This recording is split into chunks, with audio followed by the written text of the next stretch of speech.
जाजमाऊ की इस सड़क पर हादसा अचानक दिखा, लेकिन इसके पीछे की कहानी अचानक बनी हो ऐसा नहीं लगता।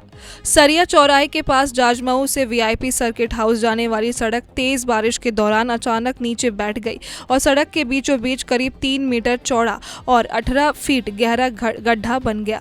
बारिश का पानी तेजी से इसी गड्ढे में समाने लगा और आसपास जमा पानी भी जमीन के अंदर जाता दिखाई दिया। हालात ऐसे थे कि सड़क पर चलने वाला कोई वाहन या राहगीर अगर इसकी चपेट में आ जाता तो बड़ा हादसा हो सकता था।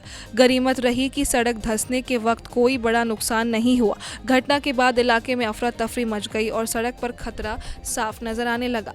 अब इस पूरी कहानी का सबसे अहम हिस्सा वो है जो करीब 1 महीने पहले हुआ था। स्थानीय लोगों के मुताबिक इसी जगह पहले सड़क धंस चुकी थी और वहां गड्ढा बन गया था।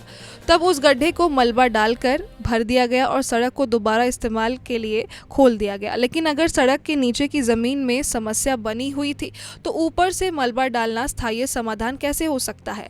अब जब वही सड़क फिर धंस गई है और पहले से कई ज़्यादा गहरा गड्ढा सामने आया है तो मरम्मत की गुणवत्ता पर सवाल उठना तय है। सवाल ये भी है कि उस वक्त सड़क के नीचे की स्थिति की तकनीकी जाँच हुई थी या सिर्फ ऊपर से गड्ढा भरकर जिम्मेदारी पूरी मान ली गई थी।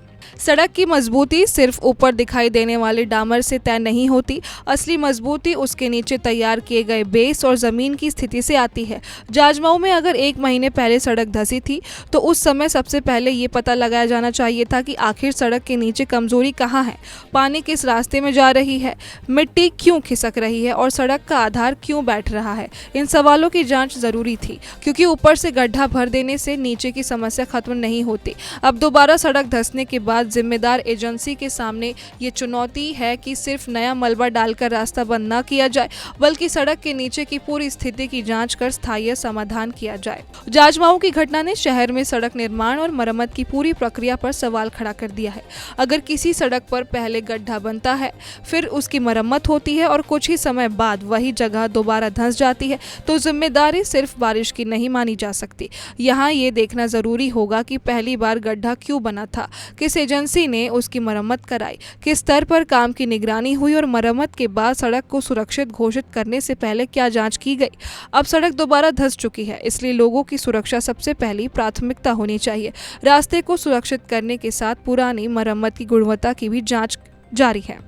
कानपुर का ये खौफनाक गड्ढा बारिश के पानी के साथ कई सवाल भी अपने अंदर खींच लाया है। सड़क धंसी तो खतरा दिखाई दिया, लेकिन असली सवाल उस वक्त का है जब करीब 1 महीने पहले यही जगह धंसी थी। अगर तब सिर्फ मलबा डालकर रास्ता ठीक कर दिया गया था तो क्या सड़क के नीचे की समस्या को समझने की कोशिश हुई थी। अब दोबारा जमीन खुल चुकी है और उसके साथ सिस्टम की जिम्मेदारी भी सामने आ गई है।